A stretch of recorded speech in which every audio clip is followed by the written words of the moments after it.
Hi, I'm here with Jacob Thomas, who is a founding member of the Commonwealth Youth Gender and Equality Network and has also worked with the UN Women with Youth. Is that right? Yeah. The UN Women with Youth Task Force.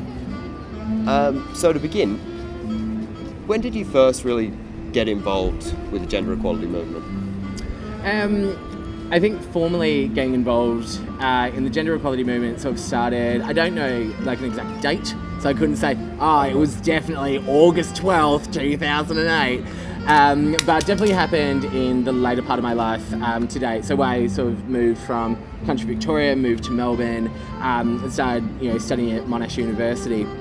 I took up sociology and gender studies as my double major because I was interested in the concept, interested in understanding what is feminism, why do we need feminism, what are the different strains of feminism, why is this actually, it's more so that point of like, why is this still an issue, why is this still a discussion topic? Of course, yeah. Why is gender equality still a theory or an idea, why is it not a reality?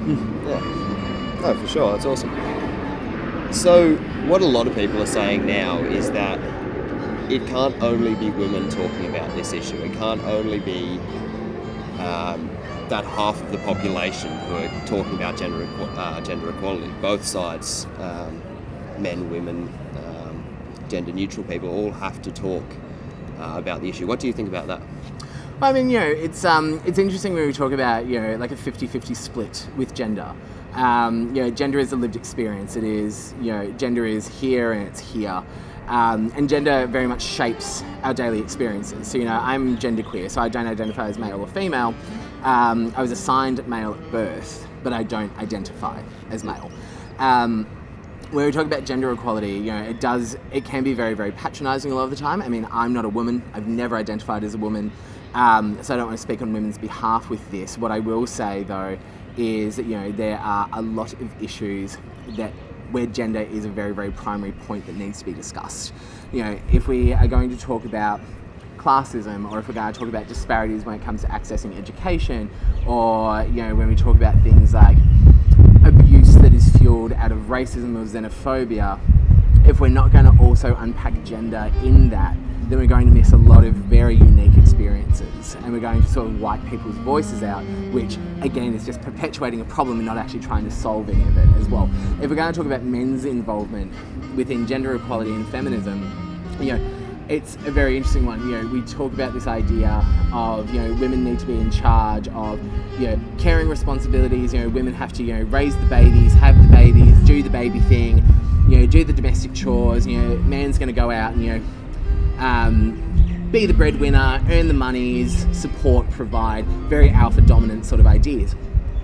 And it's a really interesting point that if we're going to talk just on the idea of maternity support, maternity leave, paid parental leave, anything like that, it's just why is it that we expect men have to be the person who goes back to work immediately after the baby's born? Why is that the case?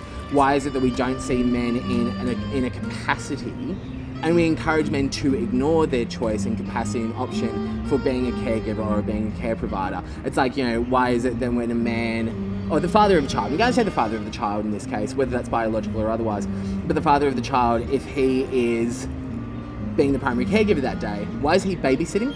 Why is he not caring for his kid? And it's an interesting point as well, is that like we remove that care mentality and that men have a responsibility not just for themselves, but also to look after others. I mean, like, why it's something like cooking, right? Like, it's, classically domestic duty.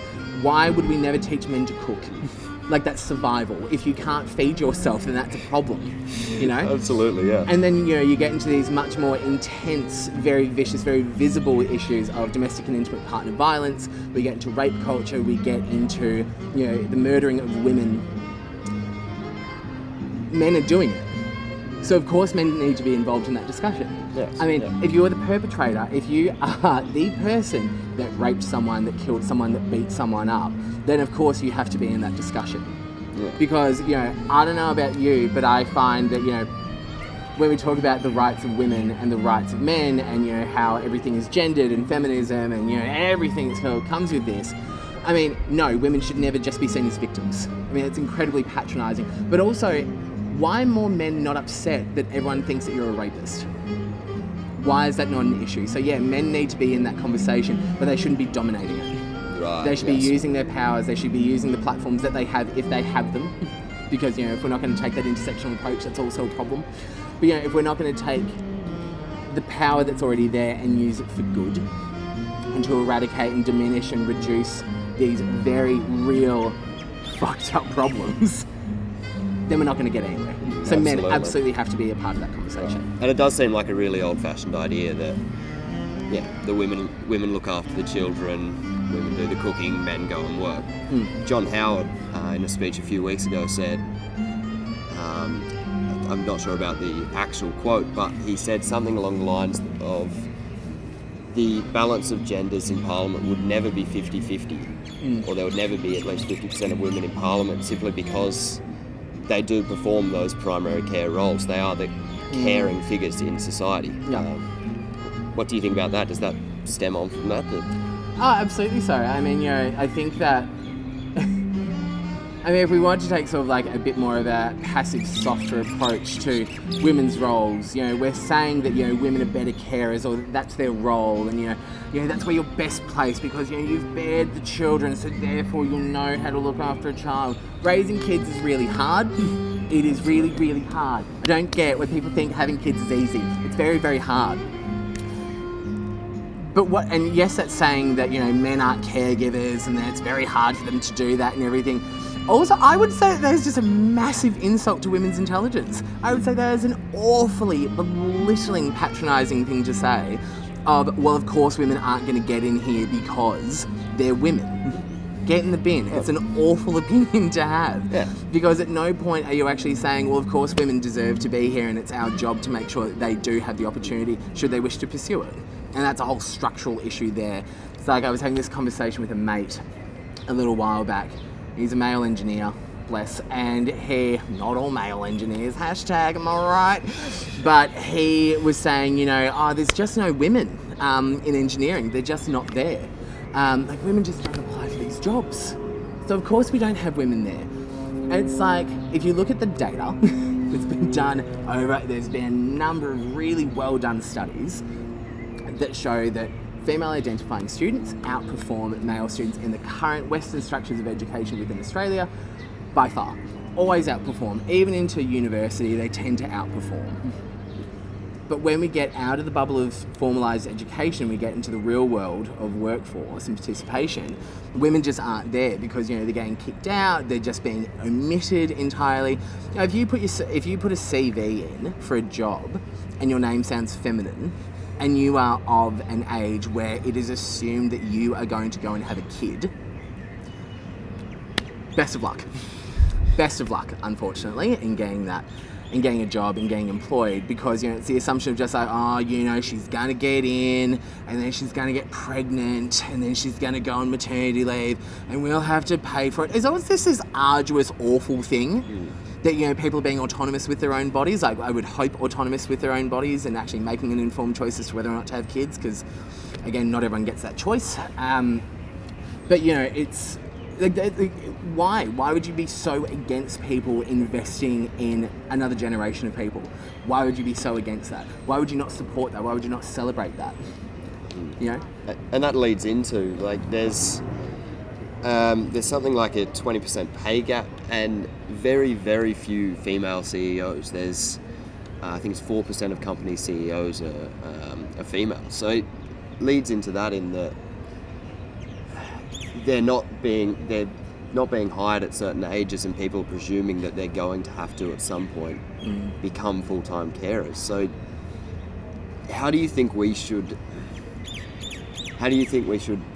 I guess fix that problem institutionally, that problem of women aren't being chosen simply because they're women? And one really easy way to fix that is stop being sexist and stop being misogynistic. I mean, done. It shouldn't take just sort of we need this scheme, or, we'll throw some money into it. We'll make a scholarship and that'll fix it. And then there's no more problems.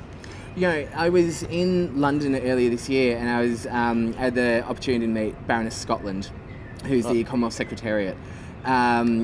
and she made this beautifully poignant point. So she is a woman, and she is a woman of colour as well. She is the first woman of colour to hold that position in its history.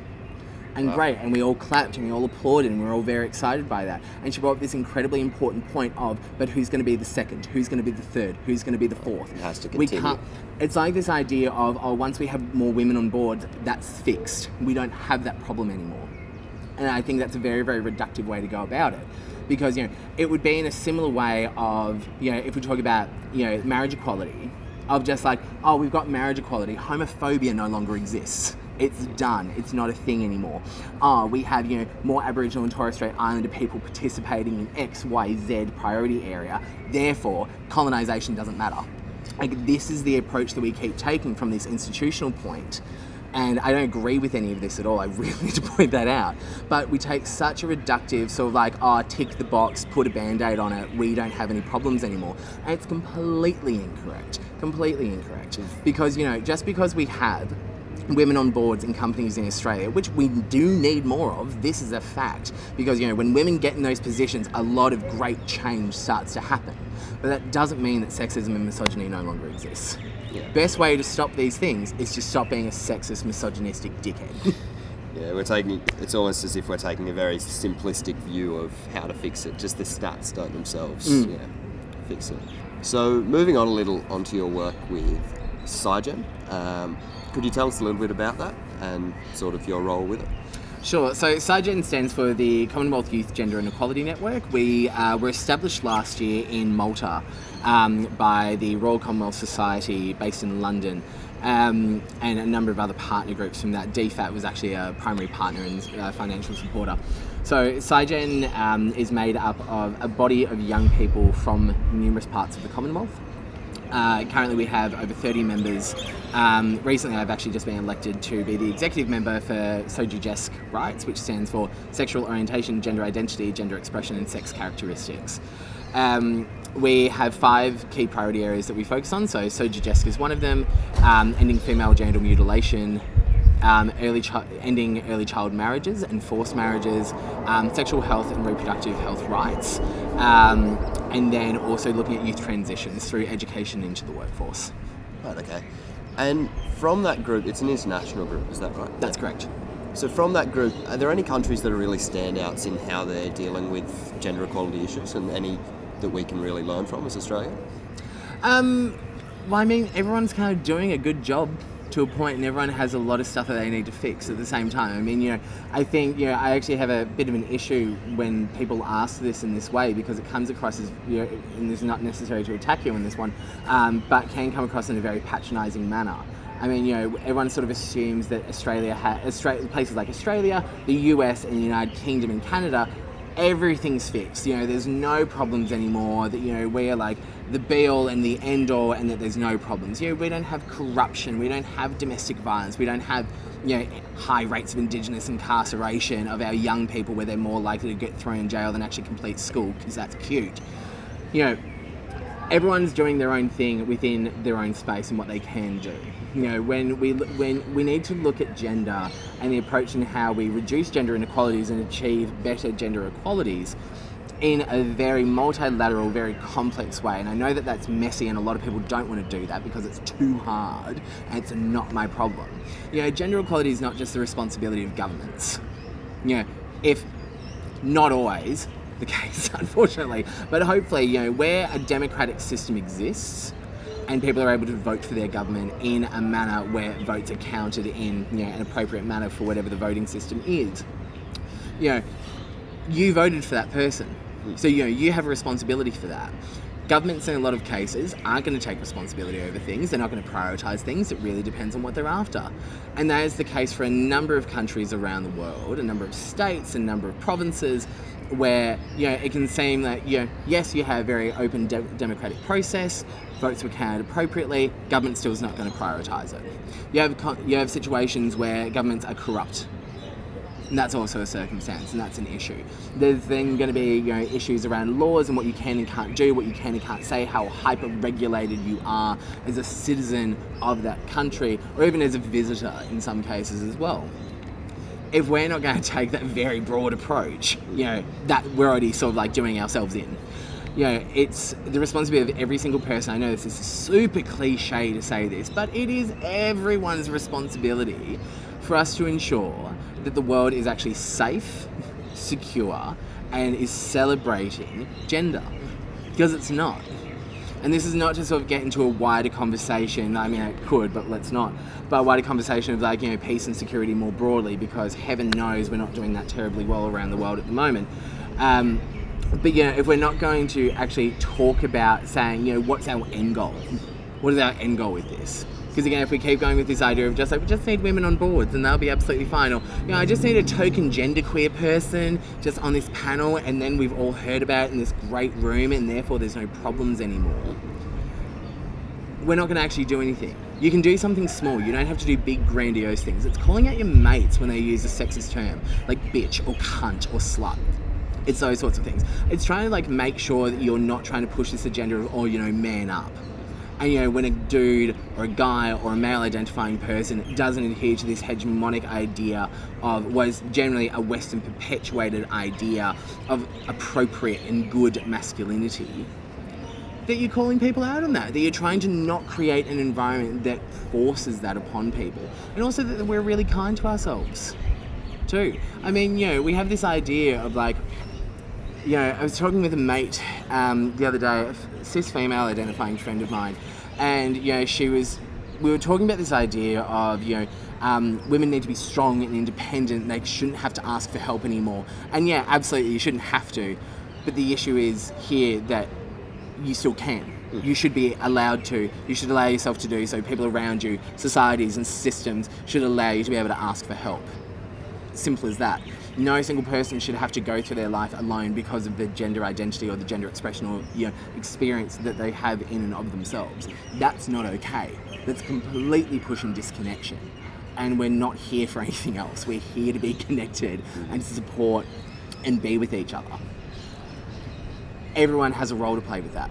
Every single person has a role to play with that. Again, it kind of goes back to a previous point of don't be a sexist, misogynistic dickhead. And we'll probably be fine. And that goes across the world as well. Yeah, for sure.